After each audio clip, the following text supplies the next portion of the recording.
بسم اللہ الرحمن الرحیم۔ السلام علیکم، میں آپ کا ہوسٹ محمد جاوید اقبال۔ آپ دیکھ رہے ہیں پروگرام آواز اندلس۔ کرم پارا چنار کے حالات بہت سنگین ہو گئے ہیں۔ وہاں کے گروپوں نے راستہ بند کیا ہوا ہے۔ لوگوں تک میڈیسن، کھانے پینے کی اشیاء پہنچنا مشکل ہو چکی ہے۔ زندگی ازیرن بن کر رہ گئی ہے۔ حکومت نے اس پر ایکشن لیا ہے مگر ابھی تک رزلٹ نہیں آیا۔ اس پر ہمارے ساتھ بات کرنے کے لیے ہمارے اسٹوڈیو میں موجود ہیں معروف تجزیہ نگار اکرم ناز صاحب کی رائے لیں گے اس پر۔ ویلکم اکرم ناز صاحب۔ ہمارا آپ سے آج سوال یہ ہے، پارا چنار کے لوگوں پر رہنے کے حالات تنگ کر دیے گئے ہیں، آپ اس پر کیا کہتے ہیں؟ اقبال صاحب، آپ کا سوال انتہائی معقول اور اس کی ایک بڑی لمبی وجہ ہے۔ پارا چناب اور کرم میں ایک خاص مکتبہ فکر کے ہمارے جو اہل تشیع ہیں ان کی آبادی زیادہ ہے، لیکن جو پچھلی گورنمنٹ گئی پی ٹی آئی کی، انہوں نے مصالحت کے نام پر وہاں پر 25,000 طالبان کو وہاں لا کے آباد کیا، جو ایک تو ویسے انتہا پسند ہے، عقیدتاً وہ دیوبندی ہیں۔ ان کے درمیان یہ لڑائی شروع ہوئی اور وہ مسلح لوگ تھے اور اس کی وجہ سے وہاں پر قتل و غارت گری شروع ہو گئی۔ اب جب ریاست ایسے کام کرے گی تو لوگوں کی زندگیوں تو عذاب بنے گی، جنہیں آپ دہشت گرد بناتے ہیں، اور پھر ان دہشت گردوں کو جنہوں نے یہاں کے معصوم بچوں کو، شہریوں کو مارا ہوتا ہے، ریاست یا کوئی مقتدرہ اپنے مفادات کے لیے ریٹ کو چیلنج کرنے والوں کو جب وہ چھوڑتے ہیں تو ان کے حوصلے اور بڑھ جاتے ہیں، اور اس کی وجہ سے پارا چنار اور کرم میں یہ فساد شروع ہوئے ہیں۔ ریاست کو چاہیے کہ ایسے تمام فسادی لوگوں کو کچل دینا چاہیے۔ اب وہاں گریٹ جرگہ میں جو معاملات طے ہوئے ہیں، لیکن یہ ایسا فساد ہے جو کبھی بھی ختم نہیں ہوگا، اور لیکن مجھے یہ سمجھ نہیں آ رہی کہ مقتدرہ یہ کیوں نہیں سمجھ رہا کہ یہاں پر یہ تو ہمارے اندر جو انتشار ہے، جو شر ہے، اس کا نتیجہ کیا ہوگا؟ یہ ٹی ٹی پی کے لوگ ہیں، اور ٹی ٹی پی اور دوسری طرف افغانستان میں جو کچھ ہو رہا ہے، اور ہمارے لوگوں نے وہاں پر ایئر اٹیک بھی کیا، سارا کچھ کیا، اور ٹی ٹی پی انہیں سپورٹ کر رہی ہے۔ کیونکہ میں نے پچھلے ایک پروگرام میں بھی کہا تھا کہ امریکہ کا پروگرام مسلمان ملکوں کو کمزور کرنا ہے، اور جب اندرونی انتشار ہوگا تو آسانی ہوگی ان کے خلاف کوئی کارروائی کرنے کے لیے۔ تو بھائی ان کے خلاف ریٹ کو سخت ایکشن لینا چاہیے۔ کبھی بھی مقتدرہ کو، ریاست پر بیٹھے ہوئے لوگوں کو، ایسے لوگوں سے جو شر پسند ہیں، جو دہشت گردی کرتے ہیں، جو خود کا شملہ آور ہوتے ہیں، جن کا ایمان ہی نہیں ہے، وہ سبائی نقطہ نظر رکھتے ہیں، اسلام کے اندر خودکشی کی اجازت نہیں ہے، وہ خود کا شملہ آور ہے، جب ان کو آپ ایک غیر مسلح پرامن آبادیوں میں لا کر آباد کریں گے تو اس کا نتیجہ یہ نکلے گا جو کرم میں اور پارا چنار میں ہو رہا ہے۔ اب بھی یہاں سیاسی مفادات کے لیے یہ گیم چلائی جا رہی ہے۔ وہاں کی صوبائی گورنمنٹ کچھ بھی نہیں کر رہی، انہیں صرف ایک ہی ہے کہ بانی رہا کرو، اسلام آباد پہ لشکر کشی کرو، اور کیوں کہ یہی لشکر کشی میں یہ ان کے سپورٹر ہوتے ہیں۔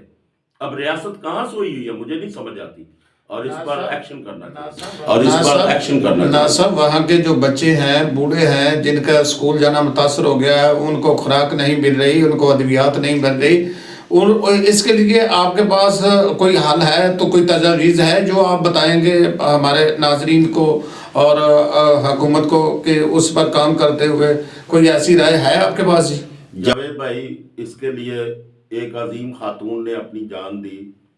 پنڈی کے جلسے میں انہوں نے ان کو للکارا اور کہا کہ یہ اسلام آباد کی طرف بڑھ رہے ہیں، لوگوں کی زندگیاں جیرن ہو جائے گی۔ جنہیں کل 27 تاریخ کو میں نام لیتا ہوں، شہید بے نظیر بھٹو نے کہا کہ یہ میرے ملک کی طرف بڑھ رہے ہیں، یہ انتہا پسند ہیں، یہ دہشت گرد ہیں، یہ خارجی ہیں، یہ ملک کا نظام بگاڑ دیں گے۔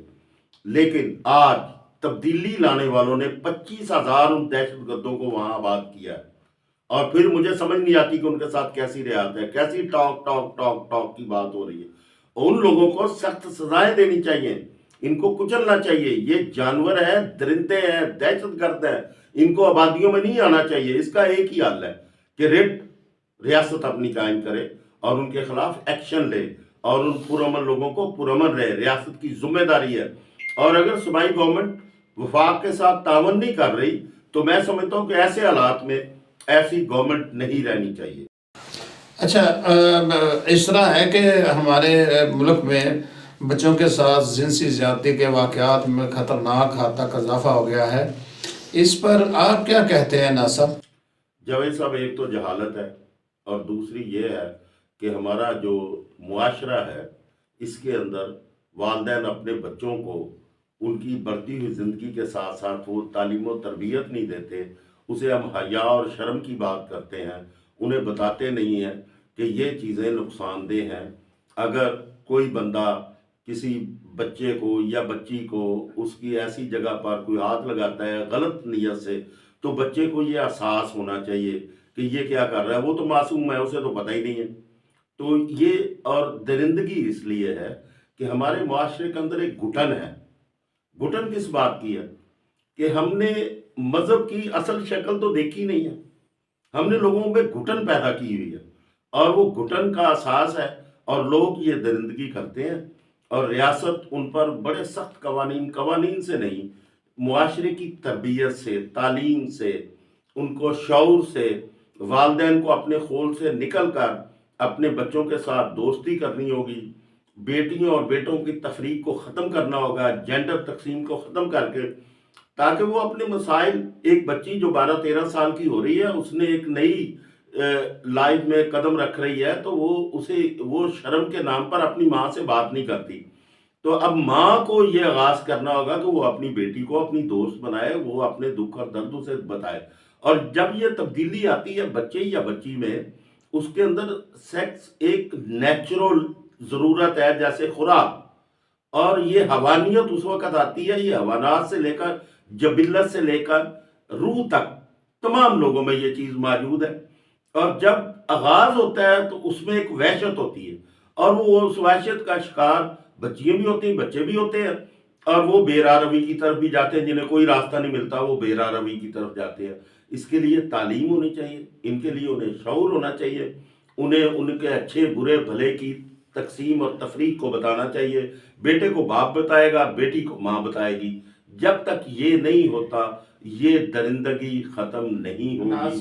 یہ اول سے ہے، میری ذرا بات سنیں جاوید صاحب، یہ قوم لوط سے ہے، اور اس کے بعد بہت ساری قوموں کا قرآن کریم فرقان مجید میں بھی ذکر آتا ہے، اور یہ ختم نہیں ہوگا جب تک تعلیم نہیں ہوگی، جب تک جنگل ہوگا، درندگی ہوگی، وحشت ہوگی، انسان کو انسان ہونے کا احساس نہیں دلایا جائے گا، اس وقت تک یہ درندگی ہوتی رہے گی۔ میں کہہ دوں قانون سخت کر دو، شرع عام پہ پھانسی دے دو، اس سے کیا فرق پڑے گا؟ جس کے اندر یہ آئی ہوگی، اگر اسے شعور ہے، اسے علم ہے، اسے تربیت اس کی ہوئی ہے کہ یہ حیا ہے، اگر میں بیٹے کے ساتھ کر رہا ہوں تو میرا بھی بھائی کے ساتھ ہو سکتا ہے، اگر میں بچی سے کوئی زیادتی کر رہا ہوں تو کل میری بہن کے ساتھ بھی ہو سکتا ہے۔ جب تک یہ احساس نہیں دلایا جائے گا، اس کی تعلیم سکول میں ہونی چاہیے، اس کی تعلیم ماں کے پاس ہونی چاہیے، اس کی تعلیم باپ کے پاس ہونی چاہیے۔ کچھ ضرورتیں ہیں ایک وقت پر جسے ہم حیا اور شرم کا نام دیتے ہیں، بالغ پن میں قدم رکھتے ہوئے ماں اور بیٹی میں اس حیا کے رشتے کو ختم کر کے ماں اور بیٹی میں اوپن بات ہونی چاہیے۔ وہ اپنی بیٹی کو سمجھائے کہ اب تم اس سٹیج پر جا رہی ہو، تمہیں کیسے کیسے ان چیزوں سے بچنا ہے، تم نے کیسے اپنی زندگی کو گزارنا ہے۔ اسی طرح باپ اپنے بیٹے کو بتائے، تو تب ہی، اور اس کے ساتھ ساتھ تعلیم ہو۔ اس کا ایک ہی حل ہے، تعلیم تعلیم تعلیم، کیونکہ 2,45,00,000 بچے جس معاشرے کے سکول میں نہ جائیں وہ جنگل ہوتا ہے، اور جنگل میں تو یہ سارا کچھ ہی ہوتا ہے۔ ناز صاحب، اس وقت جو زینب ایکٹ آیا تھا پچھلے دنوں میں، اس وقت بہت کمی آئی تھی اس میں دیکھنے میں، تو جو درندہ صفت لوگ ہیں جو اس چال چلن پہ چل رہے ہوتے ہیں، اگر ان کو سزائیں ملیں تو ہمارے قانون میں بھی تو بہت ساری یہ پیچیدگیاں ہیں نا، کہ جب تک وہاں تک انسان ضلالت ہوتی ہے وہاں پر انسان خوار ہوتے ہیں، اس وجہ سے تو ڈرتے ہوئے لوگ ایسے واقعات کو رپورٹ نہیں کرواتے۔ تو آپ اس پر کیا کہتے ہیں کہ ان کو رپورٹ کروانا چاہیے، یا اس میں پیچیدگیاں جو ہیں اس میں ہمارے جو پارلیمنٹ میں لوگ بیٹھے ہیں ان کو قانون سازی کرنی چاہیے اس پہ آپ کیا کہتے ہیں؟ بھائی ایک تو دیکھیں، یہاں پر بہت سارے قانون بن گئے ہیں، اب تو خاتون پر اگر کوئی زیادتی ہوتی تو خاتون کے بیان کو ہی کافی سمجھا جا رہا ہے، اس میں ڈی این اے بھی دوسری چیزوں کو بھی ختم کر دیا گیا ہے۔ اسی طرح زینب ایکٹ کے بعد کچھ 6 ماہ کے بعد قصور میں پھر ایک واقعہ ہوا تھا بڑا ہی بھیانک۔ تو میں یہ کہتا ہوں کہ قانون تو ہے، اس پر عمل بھی ہو، اس کا کورس بھی چلے گا، سخت سے سخت قانون کر لیں، لیکن جب تک تربیت نہیں ہوگی، جب تک انہیں تعلیم نہیں دی جائے گی، انہیں اپنے اچھے برے کے بارے میں پتہ نہیں بتایا جائے گا، اس وقت تک کچھ بھی نہیں ہو سکتا۔ میرا یہ نقطہ نظر ہے کہ معاشرے کے اندر اوپن ماں اور باپ کا، باپ اور بیٹے کا، بیٹے اور بیٹی کا آپس میں اندر ایک رشتہ ایسا بنے کہ وہ کھل کے ان سے باتیں کر سکے، بیٹی اپنی ماں سے اپنی پرابلمز کے بارے میں اور بیٹا اپنے باپ سے۔ اچھا ناز صاحب، ہمارے ملک میں طلاق کی شرح میں بہت زیادہ اضافہ ہو رہا ہے، اس کی کیا وجہ ہے؟ اس کی وجہ معاشی ناہمواری ہے، اور جو ہمارا سو کالڈ یہ لٹریچر آیا ہے جس کی وجہ سے ہمارا ڈرامہ ہے، ہماری فلم ہے اور بہت ساری چیزیں ہیں، اور ان پر جو پراپوگنڈا دیکھتے ہیں کہ جو لڑکی ڈائیورس لیتی ہے وہ اگلی زندگی آگے سے بہتر گزار رہی ہے اور وہ ہیرو ہوتی ہے وہاں ڈرامے کی، یہ بھی ہے۔ اور آج جو ہے نا سکس جنریشن وار ہے، انڈیا ایسے ڈرامے دکھاتا ہے، لیکن ہمارا میڈیم بہت ہی کمزور ہے۔ ہمارے میڈیم میں کوئی بھی کلچرل لڑائی ہم نہیں لڑ رہے، اس کا جو ہے نا ہم سدے باب نہیں کر رہے۔ ہماری تعلیم کمزور ہے، ہمارا سسٹم کمزور ہے، اور دوسری بات ہے کہ اس کو معاشی سسٹم بھی توڑ رہا ہے۔ اس کی مین وجوہات یہ ہے کہ ہمارے ملک میں بے روزگاری ہے، ناہمواری ہے، بچے پڑھ لکھ کر انہیں جب روزگار نہیں ملتا تو وہ نشوں کی طرف جاتے ہیں، اس کی وجہ سے بہت ساری ڈائیورسز ہو رہی ہیں۔ بچیاں ہیں وہ تعلیم یافتہ ہیں، تو وہ جب دیکھتی ہیں کہ میرے ساتھ ظلم ہو رہا، زیادتی ہو رہی، تو وہ علیحدگی اختیار کرتی ہیں۔ اسی طرح بچے بھی جب دیکھتے ہیں کہ یہ ہمارا سٹیٹس نہیں، کیونکہ جس معاشرے میں سٹیٹس سمبل آ جائے، دولت، شہرت اور گاڑی، گھر، پیسہ، سرمایہ، علم، تعلیم، اخلاق، شعور، اور یہ تمام چیزیں نچلی سطح پر چلی جائیں، وہاں پر یہی کچھ ہوتا ہے۔ اور ہمارا یہ جو خاندانی سسٹم ہے نا یہ ٹوٹ رہا ہے۔ اس کی وجہ یہ والدین کی وجوہات ہیں۔ والدین اپنے بیٹوں کو یہ نہیں بتاتے کہ ہم ایک بیٹی لے کر آ رہے ہیں، ہمارے گھر سے 3 بیٹیوں کو جانا ہے، اور یہ نہیں بتاتے کہ ایک بیٹی آئی ہے تو بھائی یہی اب گھر کی وارث ہے۔ یہ ساس اور بہو کا جھگڑا ہے، یہ ساس اور سسر کا جھگڑا ہے۔ تو ان جھگڑوں کو نپٹانے کے لیے ہمیں ایک شعوری جدوجہد اس ملک میں کرنی چاہیے، تب ہی یہ کام ہوگا۔ اور جب تک تعلیم تعلیم تعلیم نہیں ہوگی، دونوں سوالوں کا جواب ایک ہی ہے، تعلیم اور مکالمہ۔ آزادی نہیں ہوگی، مکالمہ نہیں ہوگا، تو اس وقت تک یہ تمام چیزیں بڑھتی جائیں گی۔ اور ہمارے جیسے ترقی پذیر ملک میں یہاں پر لوگوں کو کھانے کے لیے روٹی نہیں ہے، روزگار نہیں ہے۔ ایک بچہ ایم اے کیا ہوا ہے، اب اس کی جس بچی سے شادی، وہ تو یہ آس لگا کے آئی نا کہ جس سے میں بیائی جا رہی ہوں وہ ایم اے پاس ہے تو وہ کل کو، لیکن جب وہ اسے کل روزگار نہیں ملتا تو اس کے والدین یہ احساس نہیں کرتے کہ اس بچے کو اگر روزگار نہیں ملا تو ہمارے گھر جو بیٹی آئی ہم اسے بیٹی سمجھیں، وہ تانے انہیں دینا شروع کر دیتے ہیں بیٹیوں کو، نتیجہ علیحدگی کی شکل میں آتا ہے۔ اچھا ناز صاحب، ہمیں جو دیکھنے میں ہے کہ اسرائیل جو ہے وہ بے قابو ہوا ہے، جو ہماری اقوام متحدہ ہے وہ سوئی ہوئی ہے۔ اسرائیل بچے، بوڑھے، ہسپتالوں اور سکول پر بمباری کر رہا ہے، اس کو کون روکے گا؟ بھائی اس کو کوئی بھی نہیں روکے گا، جرم ضعیفی کی سزا، مرگ مفادات۔ دیکھیں بات ایک ہی ہے جاوید بھائی، پھر میں اس کی طرف جاؤں گا اور 2-3 باتوں کی اور بھی آپ کو نشاندہی کروں گا اسی سوال کے، اسرائیل کے۔ تو وہ ہمارے بچے بھی مار رہے ہیں، سارا کچھ کر رہے ہیں۔ یو این او لونڈی ہے طاقتور ملکوں کی۔ انسانی حقوق کی بات جہاں انہیں مناسب سمجھتے ہیں وہ کرتے ہیں۔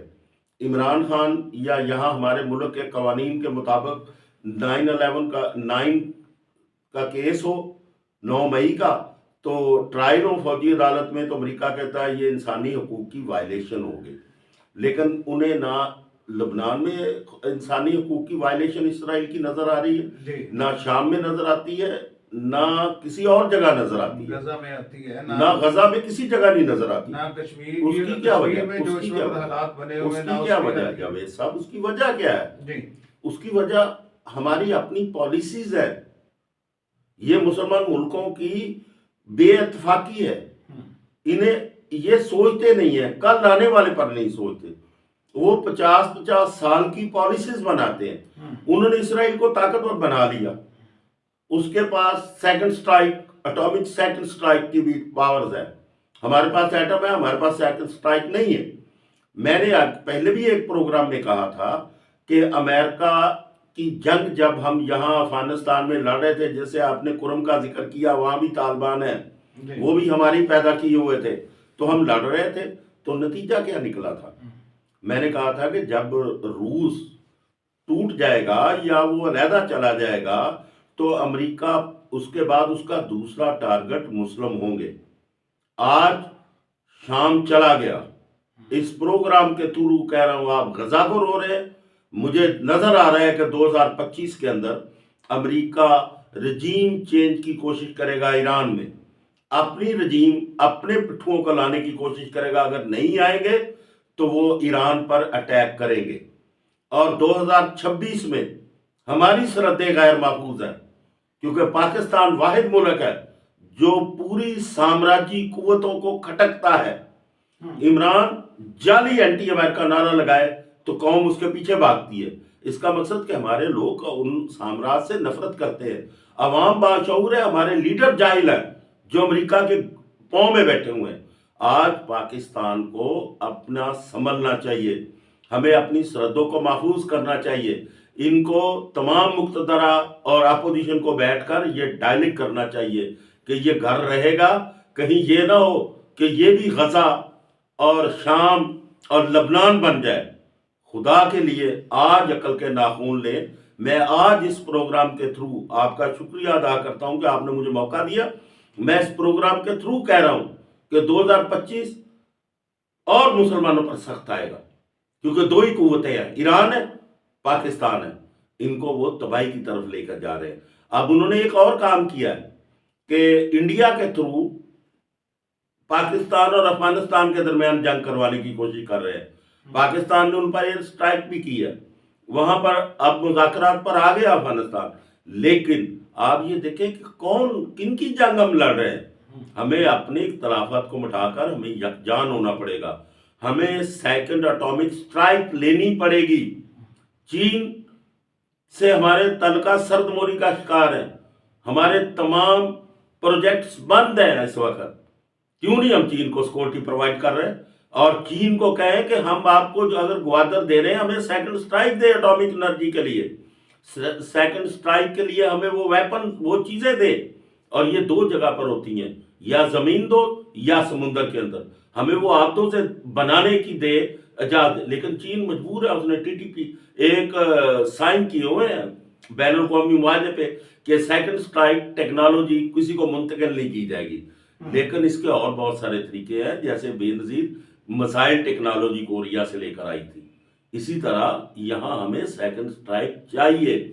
اگر ہمارے پاس سیکنڈ سٹرائک ہوئی تو پھر میں یقین سے کہتا ہوں امریکہ، اسرائیل، کوئی بھی ملک پاکستان پر حملہ کرنے کی جرات نہیں کرے گا۔ انہیں پتہ ہے کہ یہ سنگل سٹرائک ملک ہے، اگر ایک دفعہ اٹامک اٹیک کر دیا تو اس کے بعد پاکستان کے پاس کچھ نہیں ہے سیکنڈ سٹرائک کے لیے، ہمارے پاس کوئی ایسٹس نہیں ہے ایسے۔ تو یہ ہے ضرورت اور یہ ہے باتیں بھائی، یہاں پر بہت مشکل حالات ہیں۔ خدا کے لیے میں پھر مقتدرہ سے اپیل کرتا ہوں، موجودہ حاکموں سے اپیل کرتا ہوں، خدا کے لیے ان مسلمان بچوں کو دیکھیں، ان شیرخوار بچے جو شہید ہوئے انہیں دیکھیں، ان کو دیکھیں جنہوں نے اپنی جانیں اس ملک کے لیے قربان کی ہیں۔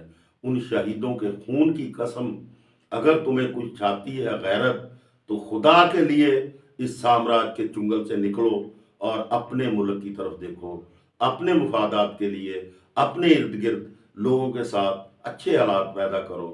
اور ایک طاقتور ملک بناؤ اس کو، پاکستان کو کمزور نہ کرو۔ یہاں پر ناصب ہماری جتنی جماعتیں ہیں، جو پولیٹیکل جماعتیں ہیں، ان تمام سیاستدانوں کو اس وقت ایک جگہ پر اکٹھا ہونا چاہیے۔ اس وقت ہماری جو پاک فوج ہے اس کا ساتھ دینا چاہیے۔ جس طرح ہم غیر محفوظ ہو رہے ہیں سرحدوں سے، تو جو ہماری اندرونی لڑائیاں نہیں ختم ہو رہی، ہمارے ہاتھ میں کشکول ہے، ہم نے ترقی کیا کرنی، ہم دارے بیچ رہے ہیں، ہمارے کافی اثر جو ہیں وہ بک چکے ہیں۔ تو پچھلے دنوں میں ہم دیکھ رہے تھے، حامد امیر صاحب نے ایک بہت بڑا انکشاف کیا تھا کہ وہاں سے ہمارے جو ہے وہ جوہرات جو ہے وہ تانبا نکل رہا تھا، سونا نکل رہا تھا، وہ کن کو بیچ دیا۔ انہوں نے اپنے ایک پروگرام میں بھی بتایا، انہوں نے باقاعدہ اس پہ ڈاکومنٹری بنائی ہے۔ تو ہمارے تمام جتنی پولیٹیکل جماعتیں ہیں ان کو اکٹھا ہونا چاہیے، اس وقت فوج کے ناخن لینے چاہیے۔ حالات کافی سنگین ہو رہے ہیں۔ ہمارے افغانستان جو ہمارے ساتھ تھے، جو آج وہ اگر ہمارے ساتھ نہیں آتے تو پاکستان کے مزید حالات خراب ہو سکتے ہیں۔ ہم اپنے معروف تجزیہ نگار اکرم ناز صاحب کا شکریہ ادا کرتے ہیں۔ ناظرین جنہوں نے ہمیں اپنا قیمتی وقت دیا، ہمارے ٹی وی چینل کو لائک کریں، فالو کریں، اس کے ساتھ ہمیں اجازت دیں۔ کمنٹس میں اپنی رائے ضرور دیجیے گا۔ شکریہ۔